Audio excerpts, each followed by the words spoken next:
Hello student, कैसे हैं आप सभी? बढ़िया ही होंगे।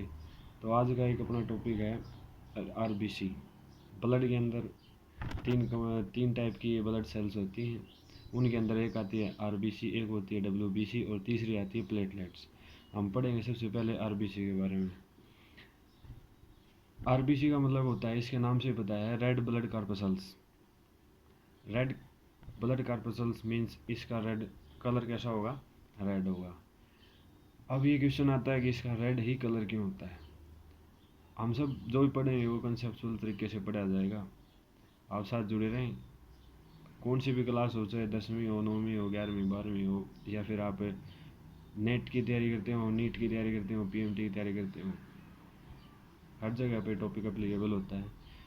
जो शुरू वाले बच्चे हैं लोअर क्लास के, वो अपने पहले सुने और बाद में इसको पढ़ लेना। तो पहले RBC, red blood cells. Red blood cells नाम से पता है कि रेड कलर होगा। रेड कलर क्यों होगा? इसके लिए जिम्मेवार होता है एक पिगमेंट। उस पिगमेंट का नाम है हीमोग्लोबिन। एचबी से उसको शो करते हैं। हीमोग्लोबिन ऑक्सीजन को बाइंड करता है, जिसके कारण इसका रंग रेड हो जाता है। दूसरी बात होती है आरबीसी। हम पढ़ेंगे आरबीसी का ओरिजिन कैसे होता है, कैसे बनती है, कहाँ से बनती है, किस टाइप का स्ट्रक्चर होता है इसका, कितने इसका लाइफ टाइम पीरियड होता है, ये सब हम बातें से पढ़ेंगे। तो सबसे पहले पढ़ते हैं हम इसका ओरिजिन। आरबीसी का ओरिजिन कहाँ से होता है? जितनी भी ब्लड सेल्स होती हैं, जब शुरू में, जब एम्ब्रियो, जब बच्चा छोटा होता है, उस टाइम ये होती हैं लीवर भी, किडनी भी, ये सब जो ऑर्गन्स होते हैं ये सब बनाते हैं। लेकिन जब जैसे ही अडल्ट होना शुरू हो जाता है, उस टाइम के ऊपर हमारा जो मेन होते हैं वो होती है हमारी bone marrow cells. Bone marrow cells, RBCs, डब्ल्यूबीसीज और प्लेटलेट्स, सब का ओरिजिन हमारा बोन मैरो सेल्स होता है। अब होता है ओरिजिन कैसे बनती हैं, ठीक है। अब इसकी आती है शेप। शेप कैसी होती है? जो आरबीसी के स्ट्रक्चर देखते हैं हम, तो वो बाई कनकेव होती है। बाई कनकेव होने का रीज़न है, बाई कनकेव क्यों होती है? बाई कनकेव शेप होने के कारण इसका सरफेस एरिया ज़्यादा हो जाता है। जितना ज़्यादा सरफेस एरिया होगा उतनी ज़्यादा अच्छी होगी आरबीसी। ये ऐसा क्यों होगा, अच्छी कह रहे हैं मैं? इसका मतलब ये होगा कि वो आरबीसी का फंक्शन समझिए पहले। रेड ब्लड सेल्स का मेन फंक्शन क्या होता है? हमारे ब्लड के अंदर जो रेड ब्लड सेल्स होती हैं उनका मेन फंक्शन होता है कि ऑक्सीजन और CO2 दोनों का, अकेला ऑक्सीजन का नहीं, ऑक्सीजन और CO2 दोनों का ये ट्रांसपोर्ट करती है। तो ट्रांसपोर्ट के लिए क्या चाहिए इनको? जितना ज़्यादा सरफेस एरिया होगा आरबीसी का, उतना ही ज़्यादा कितना करेंगे, ऑक्सीजन को, CO2 अपने साथ होल्ड कर पाएंगे। ये होते हैं आरबीसी, इसलिए इसका बाई कनकेव स्ट्रक्चर होता है, ठीक है। तीसरी बात आती है इसका क्या क्या कंपोजिशन होती है। इसके अंदर होता है हीमोग्लोबिन। दूसरी बात होती है इसके अंदर हीमोग्लोबिन प्रेजेंट होता है, और जो इसकी जो आउटर मेम्ब्रेन होती है आरबीसी की, आउटर मेम्ब्रेन को हम बोल देते हैं डोनेन मेम्ब्रेन।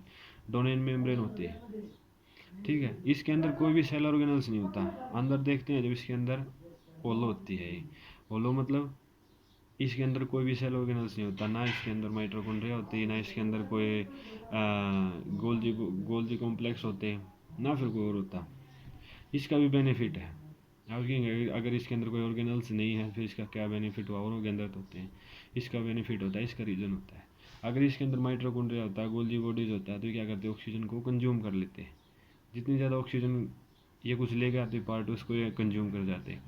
तो हमारी बॉडी की डिमांड एंड सप्लाई बिगड़ जाती है। तो इसका जो मेन फंक्शन है, अगर खुद ही कंज्यूम करने लग जाएगा तो कोई काम की नहीं रह जाएगी। इसलिए नेचर ने इसमें से जितने भी सेल ऑर्गेनल्स होते हैं उसको हटा दिया गया है।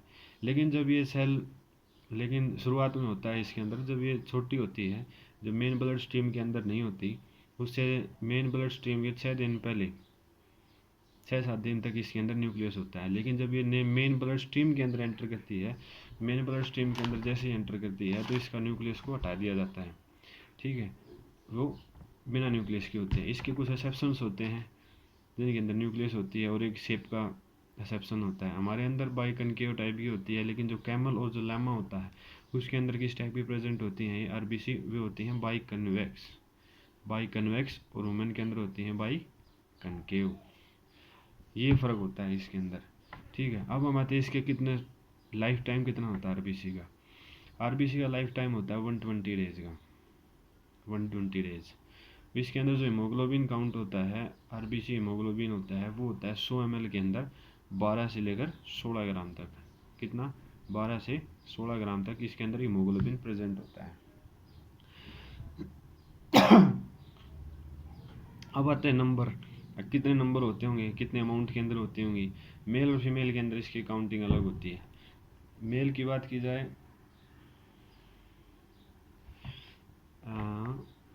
एक मिनट, मेल के अंदर कितना होता है, हाँ, मेल के अंदर होती हैं 5.5 मिलियन और फीमेल के अंदर होती हैं 4.5 मिलियन। ये नोट कर लीजिए, 5.5 तो होती हैं वुमन मेल के अंदर और वुमन फीमेल के अंदर होती हैं 4.5। ये होते हैं आरबीसी। इसके ऊपर एक कवरिंग होती है डोनेन मेम्ब्रेन। डोनेन मेम्ब्रेन का जो अलग से फंक्शन होता है, डोनेन मेम्ब्रेन का एक्सचेंज का काम होता है। गैसेज एक्सचेंज के दौरान डोनेन मेम्ब्रेन काम आती है। कुछ इंपॉर्टेंट पॉइंट होते हैं जैसे एंटीबॉडी, एंटीजन, आरएच फैक्टर, ये सब आपने पढ़े होंगे, सुने होंगे। तो इसके अंदर एंटीजन जो होती हैं, एंटीजन हमारे जो आरबीसी होगी, मान लीजिए आरबीसी है तो इसके ऊपर एंटीजन प्रेजेंट होती है, एंटीजन प्रेजेंट होती है, ठीक है। इसी के ऊपर आरएच फैक्टर प्रेजेंट होता है। तीसरी बात, कंपोजिशन के अंदर हम बात करते हैं, अगर इसके अंदर होता है carbonic anhydrase enzyme. Carbonic anhydrase enzyme जो होता है वो जिंक कंटेनिंग फास्टेस्ट एंजाइम होता है। क्या कहा मैंने? सबसे फास्टेस्ट एंजाइम, दुनिया का सबसे तेज एंजाइम होता है कार्बोनिक अनहाइड्रेज एंजाइम। इसका फंक्शन आगे पढ़ेंगे, लेकिन आज हम पढ़ रहे हैं बेसिक ऑफ आरबीसी, ठीक है। अब आते हैं सबसे छोटा बड़ा। सबसे बड़ी आरबीसी किसकी होती है, सबसे छोटी आरबीसी किसकी होती है, ठीक है। सबसे बड़ी आरबीसी होती है एम्फियोना की, एम्फियोना, AMPHIUNA, एम्फियोना की। और जो सबसे छोटी आरबीसी होती है वो होती है मस्क डियर, वो होती है मस्क डियर की, सबसे छोटी मस्क डियर की, और जो सबसे बड़ी होती है एम्फियोना की, ठीक है। अब होते हैं इसके अंदर डिजीज, बीमारियाँ। आरबीसी से रिलेटेड जो डिजीज पाई जाती हैं वो हम पढ़ेंगे। आरबीसी से रिलेटेड डिजीज के अंदर सबसे पहले आपने सुना होगा कि आरबीसी का अगर शेप चेंज हो जाती है, शेप चेंज होगी, एक आपने नाम पढ़ा होगा कि आरबीसी छोटी होगी, आरबीसी बड़ी होगी, मैक्रोसिस्टी, हाँ, माइक्रोसिस्टिस और मैक्रोसिस्टिस, इसका नाम दिया जाता है।